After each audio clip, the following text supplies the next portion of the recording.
L'heure H. Jean-Louis Lahaye.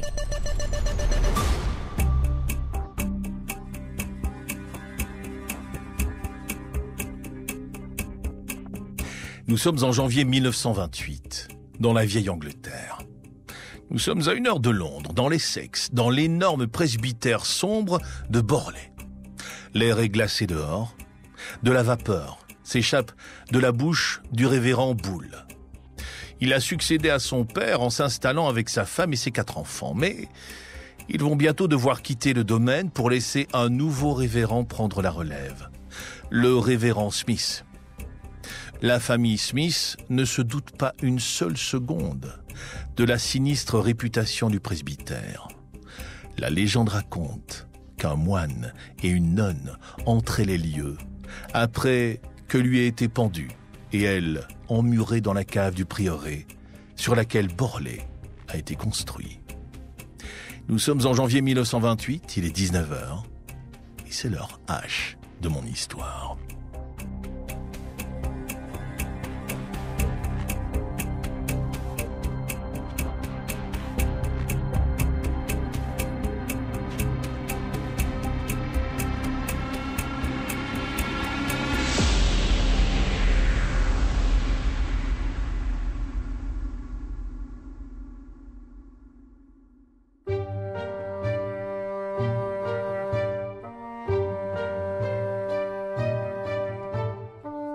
« 1928. Cette année-là, le révérend Smith et sa femme posent leurs valises au presbytère de Borley. Madame Smith lève les yeux et regarde autour d'elle, l'air plutôt dubitatif. La bâtisse est énorme. L'épouse du révérend lit les descriptions qu'elle a reçues. Il y a pas moins de 23 pièces, avec 3 cages d'escalier qui relient le rez-de-chaussée au premier étage. Un courant d'air traverse le couloir. La maison est si froide que Madame Smith en a la chair de poule. Elle la trouve déprimante. Elle se retourne et ses yeux se posent sur le cottage, les étables et les 9 arts de jardin. Elle soupire et entreprend de monter ses affaires. La tuyauterie est bruyante. Les chambres sont délabrées, en particulier la chambre bleue dans laquelle elle décide de ne pas mettre les pieds. Bien vite, les époux Smith vont avoir des contacts avec les habitants du coin. Dans le village, qui ressemble plus à un hameau, tout le monde se connaît. Et bien sûr, tout le monde connaît le révérend. Surtout celui qui va habiter le macabre presbytère. Ce sont des agriculteurs qui feront la connaissance des Smiths, parce que le comté de Suffolk est exclusivement agricole.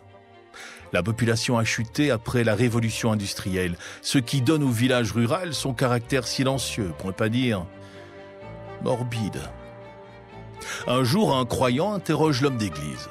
« Comment trouvez-vous la maison, révérend ?»« Oh, ma femme la déteste, » répond ce dernier. « Les nuits sont courtes, mais au moins, nous avons un toit sur la tête. » « Vous arrive-t-il d'entendre des bruits étranges ?» demande l'homme. À ce moment, Madame Smith sort à son tour. « Oui, j'en dors pas la nuit. Maudite tuyauterie. »« Ah, vous n'avez pas entendu parler de la légende ?» renchérit le villageois. « La légende ? Quelle légende ?»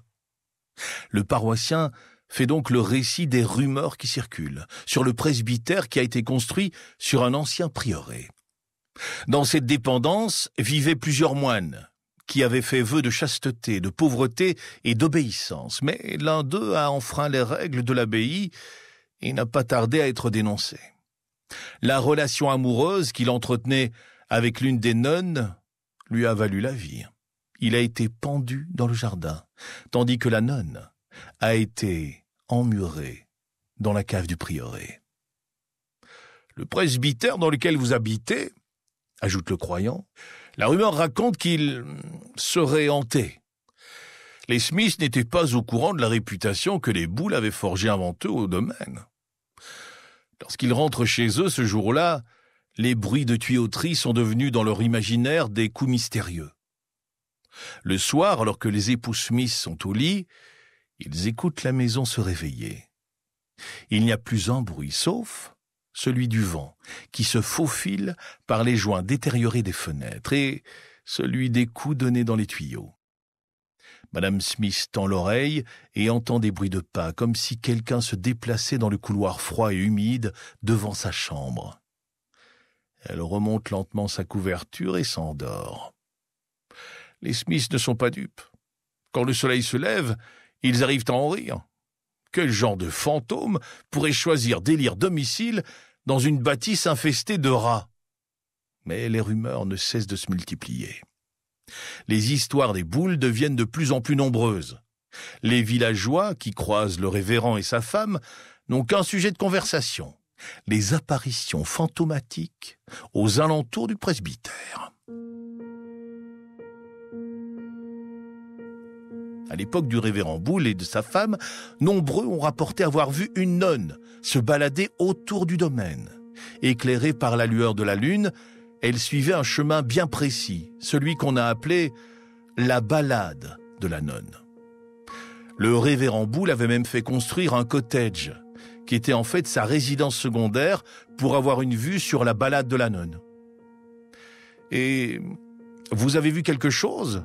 se risque à demander un jour Madame Smith, inquiète, à l'un des paroissiens. « J'en ai vu bien plus que j'oserais en dire, » lui répond ce dernier. « Non mais dites-moi, allez-y, ne m'épargnez pas. » L'homme entame alors son histoire. Le révérend Boule, sa femme et leurs 4 enfants entendaient dans la maison des bruits de pas et des craquements. Oh, pas ceux produits par le bois qui travaille, non, ceux qui vous glacent le sang.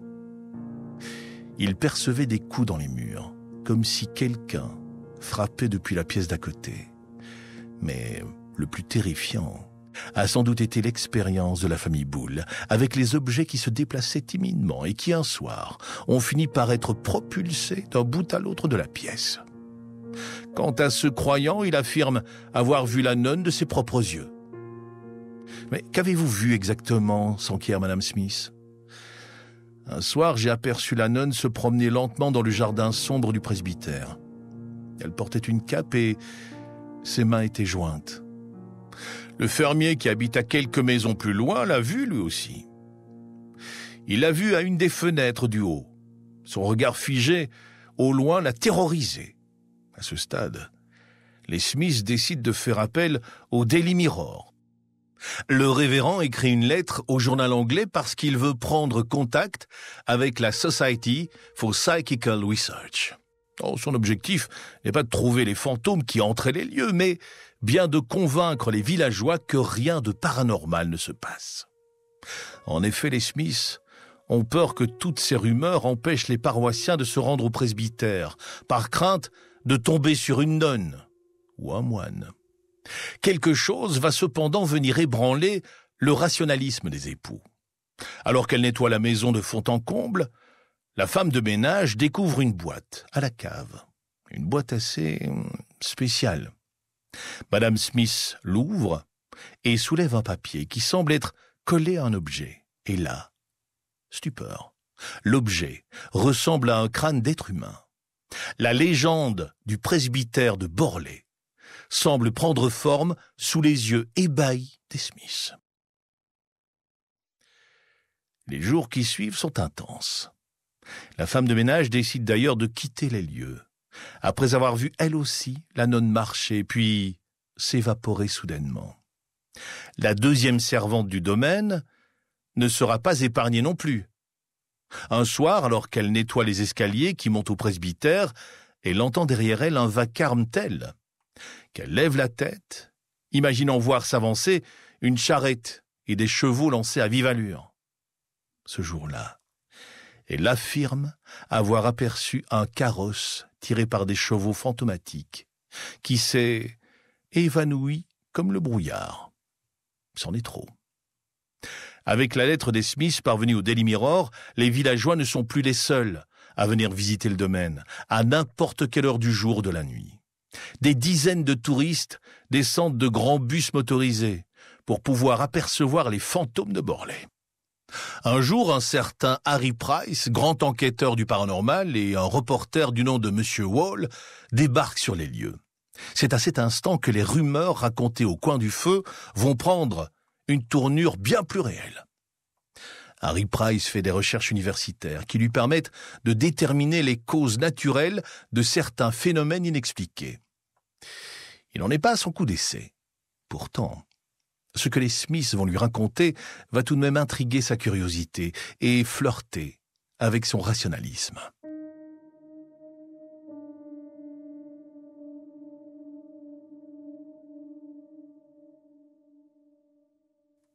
Les Smiths ne tardent pas à être les témoins d'événements de plus en plus forts et terrifiants. Dans la nuit noire, le révérend entend traîner des pieds dans la mystérieuse chambre bleu ciel. Cette pièce est inoccupée, comme beaucoup d'autres dans l'immense bâtisse. Il tend l'oreille contre la porte et l'ouvre d'un coup, espérant presque trouver quelqu'un derrière, mais personne n'est là. Les bruits se sont arrêtés brutalement et un froid glacial règne dans l'obscurité. Le lendemain, une autre mésaventure l'attend. Le presbytère a des allures de ruine. Il n'est pas relié à l'électricité. Ce jour-là, le révérend Smith se trouve dans le jardin. Il contemple la montagne de travail à réaliser depuis l'extérieur. Alors que ses yeux suivent la corniche percée de plusieurs trous, son regard est attiré vers l'une des chambres. Il semblerait que quelqu'un se trouve dans cette fameuse chambre bleue.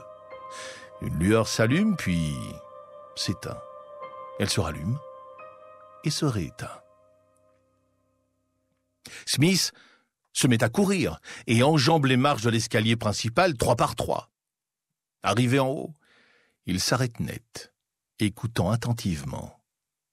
Il entend alors des chuchotements arpenter le couloir, depuis la chambre jusqu'à lui.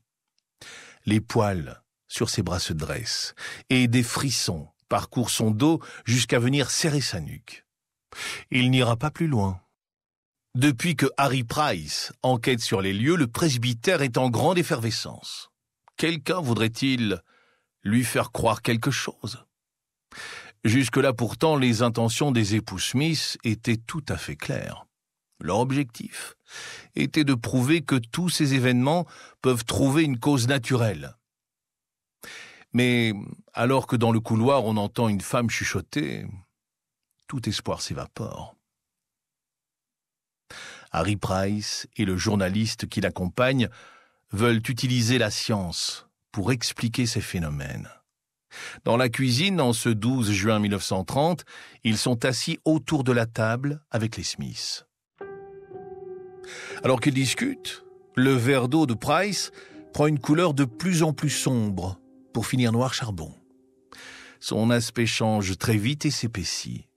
L'eau qui était dans le verre s'est transformée en encre. Tous regardent le verre, subjugués. Mais comment est-ce possible ? C'est vous ?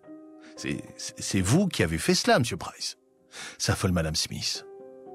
Harry ne sait pas quoi répondre. Il semble aussi surpris que le révérend et le journaliste. Dans ce moment de silence, on entend un vase se briser sur le sol. Tout sursaute et, d'un bond, le révérend Smith commence à s'agiter à son tour. Le journaliste est lui aussi effrayé. Quelque chose de terrible rôde dans cette maison. Et on dirait bien que la présence de Harry Price ne le met pas en joie. Il est l'heure de partir. Tout le monde en a assez vu pour aujourd'hui. Mais un dernier détail attire l'attention de Price alors qu'il s'approche de la grande porte du presbytère. On dirait que quelque chose est inscrit sur le miroir de l'entrée. Si cette présence a voulu laisser un message d'adieu à Price, il est en tout cas illisible. Une fois les deux hommes de la Society for Psychical Research sortis, le calme revient à Borley. Enfin, le calme. Les chuchotements se précisent de plus en plus. Et puis, une voix aérienne, comme sortie d'une autre dimension, prend forme. « Ne fais pas ça, ne fais pas ça !» répète la voix presque humaine. Harry Price et son assistant suivent le cas de Borlée. Dans le journal, on peut lire chaque détail fascinant. Des bougies qui flottent d'un coin à l'autre de la pièce, des galets qui sont jetés en direction des fenêtres, et surtout, une fois la pénombre venue, les clochettes des cuisines qui ne cessent de sonner, alors que les ficelles qui y sont reliées sont tirées depuis des chambres inoccupées. Les Smith ne supportent plus ce qui est en train de se passer. Comme si cela ne suffisait pas, le journal continue à attirer encore plus de curieux qui viennent visiter le domaine qui abrite des fantômes. Finalement, l'évêque accepte que les Smiths déménagent, mais le révérend doit entretenir le domaine en attendant un remplaçant. Pendant 6 mois, le presbytère au jardin délabré continuera à se faire piétiner par une ribambelle de curieux. Nous sommes le 16 octobre.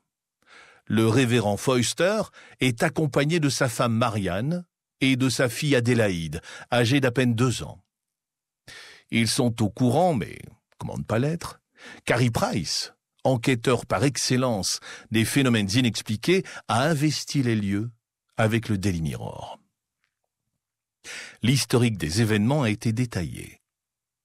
À l'époque des boules, les premiers occupants, seuls des fantômes avaient été aperçus aux alentours de la résidence. Pour les suivants, les Smiths, tout c'était un peu compliqué. On dit qu'un poltergeist a investi les lieux.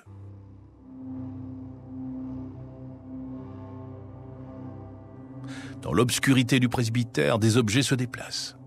Et sous les portes s'insinuent les chuchotements d'une mystérieuse nonne qui, autrefois, aurait été emmurée sous les fondations de la lourde bâtisse. Les grincements sinistres de la maison accueillent les Foyster dans un courant d'air glacial et humide. Le révérend monte les marches difficilement. L'homme est âgé de 60 ans et souffre d'arthrite. Alors qu'ils viennent de poser leurs affaires dans la chambre, les époux entendent déjà ce qui ressemble à des pas. La petite Adélaïde les perçoit aussi. L'air interrogateur, elle regarde ses parents effrayés. Il distingue alors une faible voix. Serait-ce le murmure d'un courant d'air? On perçoit « Chère Marianne ». Marianne a plus de 30 ans de moins que le révérend. Du haut de ses 25 ans, elle est en pleine santé. Oh, le manque de sommeil ne va pas tarder à la marquer. On dirait qu'elle va devenir la cible de tous les phénomènes de la maison. Dans le presbytère de Borlée, alors que le parquet grince de la plus lugubre des manières, on entend une cloche retentir. Le bruit qui résonne dans la maison une seconde après avoir été émis s'accompagne d'une respiration profonde et rapide. Des pas dans le couloir, des pierres que l'on jette dans les escaliers, des objets renversés par une force inconnue. Tout laisse penser que le presbytère accueille des visiteurs invisibles. À de nombreuses reprises, Marianne Foyster est témoin de cette activité inexpliquée. Elle est la cible de jets d'objets, parfois avec une telle violence qui lui marque le visage. Une nuit, alors que la lune laisse passer un mince filet de lumière à travers les fenêtres, Marianne se réveille dans son lit en suffoquant. Quelque chose l'empêche de respirer et lui serre le cou de plus en plus. Le révérend Foyster est réveillé par son épouse qui se débat. Il se retrouve impuissant face à ce qu'il ne peut pas attraper. Et puis, tout à coup, tout s'arrête.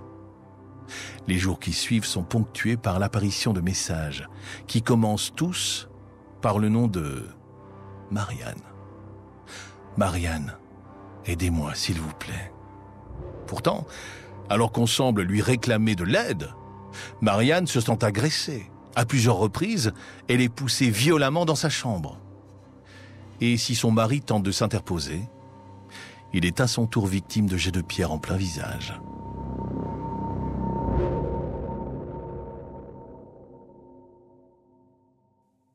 Un jour, Marianne ressent une présence à côté d'elle. Elle se penche pour regarder de plus près. Elle le connaît. Elle en est persuadée. Elle parcourt toutes les photos du presbytère et distingue sur l'une d'entre elles le révérend Boule. « Mais c'est lui !» s'exclame Marianne. « Qui ? Le révérend qui a construit le presbytère ?»« Mais oui, j'en suis sûre, affirme-t-elle. » À l'époque, on a recensé pas moins de 2000 événements étranges, étalés sur une période de 2 ans. Si on fait le calcul, ça voudrait dire que Marianne a aperçu ou entendu quelque chose plusieurs fois par jour. Une autre fois, la jeune femme entre dans l'une des pièces du presbytère pour y chercher quelque chose. Peut-être est-ce un vase ou un document quelconque. Son esprit est en tout cas concentré sur sa tâche. Derrière elle, elle perçoit un léger grincement. Elle jette un coup d'œil au-dessus de son épaule. Rien. Elle continue à fouiller et à cet instant, la porte claque. Le loquet se ferme. Marianne ne peut pas l'ouvrir de l'intérieur. La veille, la petite Adélaïde avait distingué des bruits de pas dans l'escalier. Et Marianne avait entendu une voix chuchoter son nom. Était-ce le révérend Boule ? Elle n'en sait rien, mais ce type de manifestation est fréquent maintenant. Madame Foyster est une femme rousse très attirante. Le révérend a beau être très cultivé et bien apprécié du village, il est vieux, il est malade et elle s'ennuie, Marianne. Alors elle fait des allers et retours entre Borley et Londres. Elle décide d'ouvrir un magasin de fleurs à l'aide d'un certain monsieur Darlès. Son fils vient souvent au presbytère pour tenir compagnie à Adélaïde, qui n'a pas l'habitude d'être entourée d'autres enfants. Elle a été adoptée par les Foyster quand elle était bébé. À l'époque, les enfants hors mariage ne sont pas bien vus par la société. Ils sont souvent mis à l'adoption ou abandonnés par la mère qui croule sous la honte que lui inflige la société.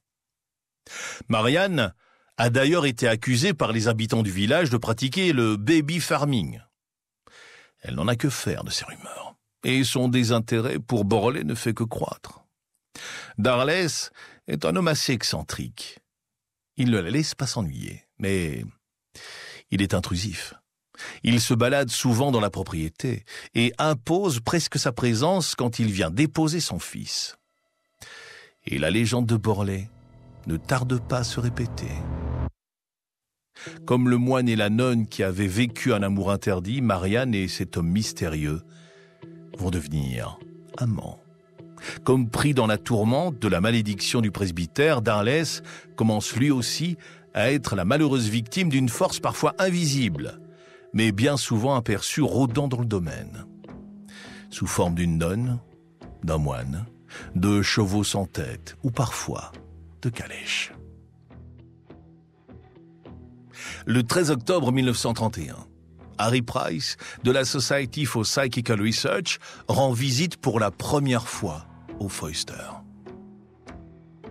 Marianne lui explique tout. Elle a vu le fantôme d'Harry Boule, l'homme qui a construit le presbytère. Elle raconte alors une histoire surprenante. Je me trouve dans la cuisine un soir, je regarde par la fenêtre, je rêvasse à mon futur voyage à Londres. Quelqu'un s'approche de moi par derrière et touche mon épaule.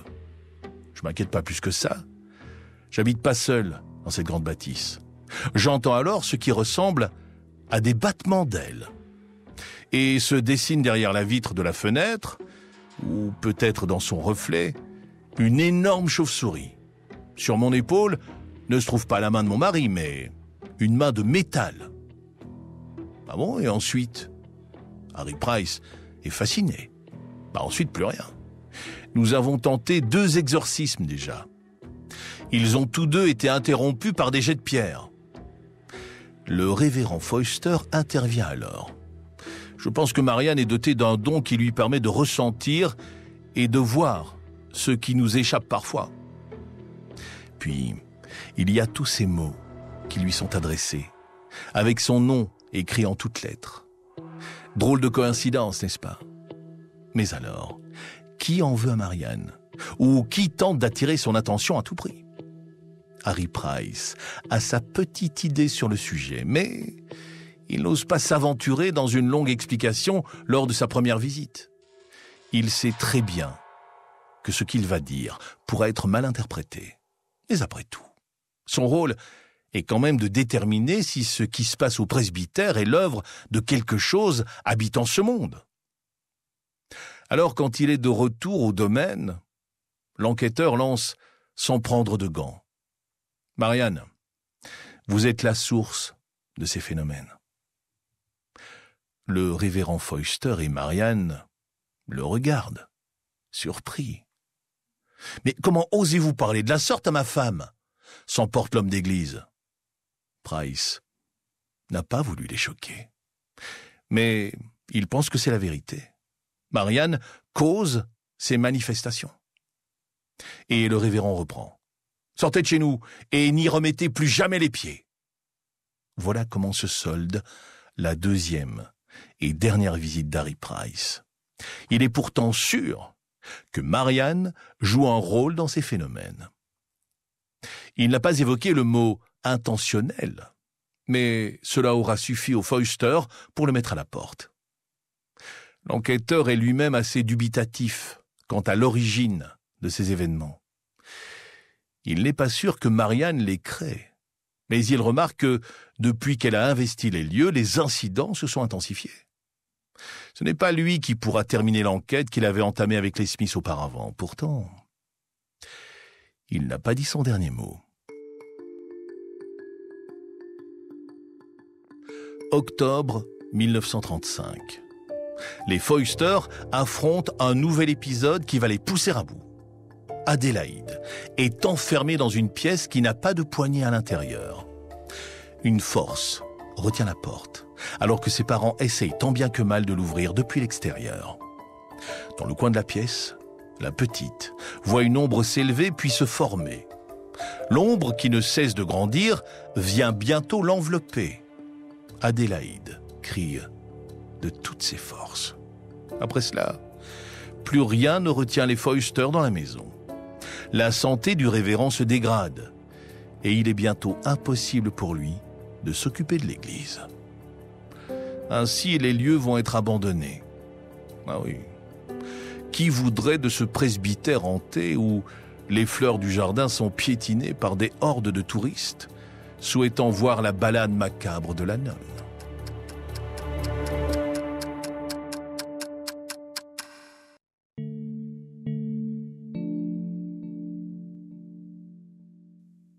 Harry Price travaille toujours pour une société de recherche dédiée aux événements paranormaux.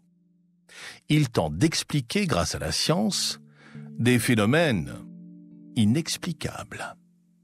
Il a été le bourreau de nombreux médiums frauduleux dont les supercheries ont été exposées au grand jour. Après 1935, Price décide de rassembler un panel de personnalités éclectiques pour attester ou non des phénomènes qui attirent tant la curiosité populaire. Il s'agit d'une enquête sans précédent. Quand son annonce paraît dans le journal, Harry Price est loin de se douter qu'il va recevoir plus de 250 réponses. Finalement, ce sont 48 personnes choisies avec soin qui pénètrent dans le presbytère de Borley, la boule au ventre. Un mélange de peur mais aussi d'excitation. Chacun et chacune a envie de pouvoir raconter ses rencontres particulières avec l'au-delà. Price veut passer 1 an sur place. Il a pour ambition de documenter une expédition paranormale qu'aucun n'a encore mise en place. Tout est réfléchi, anticipé. Il élabore même un journal de bord dans lequel sont répertoriées toutes les manifestations qui ont pu se produire sur le domaine. Son objectif est de capturer la vérité qui se cache dans la maison la plus hantée d'Angleterre. Et cette année-là, les phénomènes étranges n'ont pas manqué, faisant frissonner les 48 occupants. C'est lors d'une séance de spiritisme que vont se révéler d'autres éléments qui viendront chambouler la compréhension de tous ces faits inexpliqués. Un soir d'hiver, une médium du nom d'Hélène Granville tente d'entrer en communication avec l'un des esprits qui se trouvait à Borley. Quand la nuit tombe, elle allume à son chevet une petite bougie qui éclaire ses mains. Le premier esprit se présente comme Marie Lair. Nonne, France, voit apparaître clairement la médium. Marie Lair aurait quitté la France pour l'Angleterre, où elle se serait mariée avec un homme de la haute société, Henri Waldegrave. Mais un jour, alors que rien ne présageait une telle tragédie, son mari est devenu complètement hors de contrôle. Il est entré dans une rage folle, venant poser ses mains sur le cou de Marie. Il a commencé à serrer de plus en plus fort. Elle ne pouvait rien faire, celui-ci faisant preuve d'une force bestiale. Elle est décédée étranglée dans sa propre maison et son corps a été abandonné dans la cave du presbytère. Étrangement, cela correspond avec la découverte macabre des Smith, qui occupait les lieux en 1928. Souvenez-vous. Dans la cave a été retrouvé un crâne humain. À l'époque, on avait laissé tomber cette trouvaille, car les ossements devaient dater d'une époque révolue. La médium continue à poser des questions à la prétendue Marie Lair. C'était elle qui envoyait tous ces mots à Marianne Smith, la suppliant de l'aider. La soirée ne s'arrête pas là. Alors que le fantôme de la nonne s'est manifesté, un deuxième fait son apparition, et celui-ci n'a pas l'intention de jouer. Il est là pour annoncer la terrible prophétie du presbytère de Borlée. Le deuxième fantôme annonce la date du 27 mars 1938. Ce jour-là, les oiseaux chanteront pour la dernière fois dans les arbres du jardin, car il réduira en cendres toute la bâtisse, ne laissant rien, si ce n'est une mystérieuse dépouille, depuis longtemps enfouie sous les fondations de la maison. Les pièces du presbytère sont ce soir entourées d'un froid inexplicable. En plus de ces rencontres terrifiantes, l'activité énergétique de la maison est très intense. Les recherches de Harry Price seront documentées avec soin et publiées dans les livres appelés The Most Haunted House in England, la maison la plus hantée d'Angleterre, et The End of Borley Rectory, la fin du presbytère de Borley. Beaucoup de phénomènes seront décrits comme inexplicables et donc paranormaux. D'autres trouveront des explications tout à fait rationnelles. Une fois l'enquête de Price terminée, un nouveau locataire arrive au presbytère. Il est évident qu'Harry Price n'allait pas y passer toute sa vie. Qui voudrait de Borley en connaissant sa réputation? L'atmosphère est toujours pesante. Le froid est toujours imprégné dans les murs et le capitaine Gregson emménage seul, accompagné de son chien. Le prix de la location est dérisoire pour un domaine de la taille de Borley. Gregson n'est pas encore au courant que ce qu'il va perdre en échange de sa venue à Borley vaudra tout l'or du monde. En 1938, le chien bien éduqué du capitaine est pris d'une folie. Il a l'air de se battre férocement, sauf que devant lui, il n'y a rien, il n'y a personne. Le chien commence à pleurer, puis se met à courir. Il n'a pas l'habitude de quitter son domaine. Pourtant, par la porte d'entrée ouverte, le capitaine Gregson voit son fidèle compagnon disparaître dans les champs et pénétrer dans la forêt en aboyant. Un coup de fusil retentit. Le chien a été retrouvé par l'un des villageois. Apeuré par la vision de cette bête devenue féroce, il l'a abattu de sang-froid. Gregson ne supporte pas la solitude et reprend très vite un chien. Celui-là semble adopter un comportement similaire. Très peu de temps s'est écoulé depuis qu'il a repris un fidèle compagnon, mais à son tour, l'animal s'enfuit et disparaît. C'est finalement en 1939 que la prophétie du mystérieux esprit va se réaliser. Le capitaine Gregson fait malencontreusement tomber une lampe à huile et le presbytère prend feu entièrement. En 1943, Harry Price veut boucler ce qu'il a commencé. Il revient sur les ruines du domaine et fouille la maison de fond en comble. Il est intrigué par les ossements qui devraient se trouver dans le sous-sol. Sous les décombres de la cave se trouve un petit puits qui enferme le crâne d'une jeune femme âgée d'une 30aine d'années. La légende quitterait-elle son statut de légende? Qui était cette femme? La nonne? Marie Lair? Et la mâchoire? Est-elle vraiment celle d'un humain? Les histoires et les questions s'entremêlent et nous font remettre en cause l'honnêteté de Price, d'autant qu'il se trouve toujours sur les lieux de sombres découvertes. Mais c'est une photo qui va semer définitivement le doute.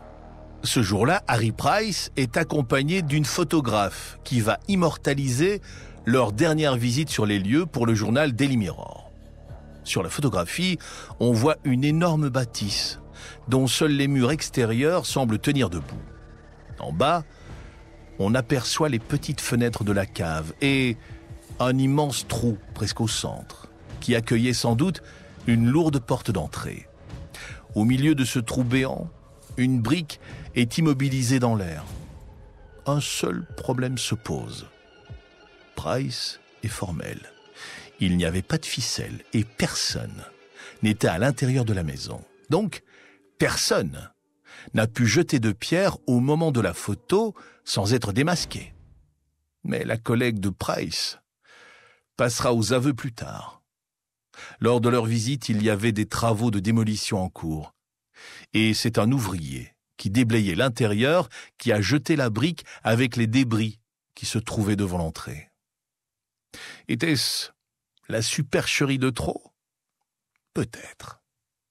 En tout cas, elle nous fait douter de l'honnêteté de Price dans le dossier du presbytère de Borley. Dans une lettre adressée à l'église, Madame Smith, locataire en 1928, va certifier que ni elle ni son mari ne pensaient que Borley était hanté, malgré certains événements inexpliqués.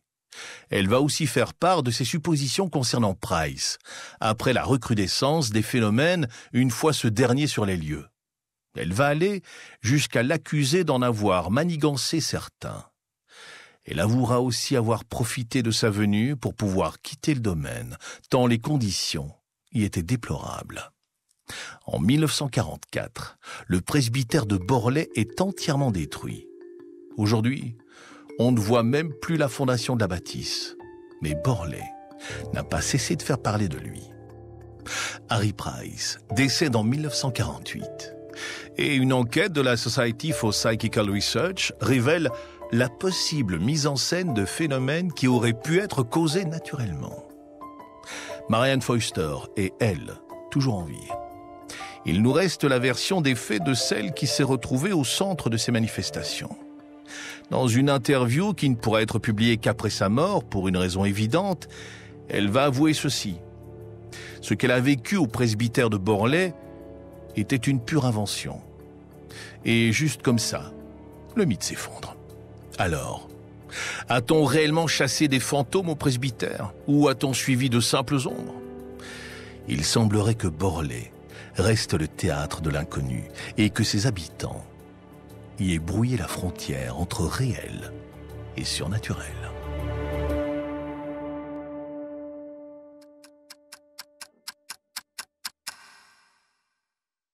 Voilà pour ce récit, que j'ai eu le plaisir de partager avec vous grâce à la plume d'Emma Versé et la collaboration des équipes de LDV Productions.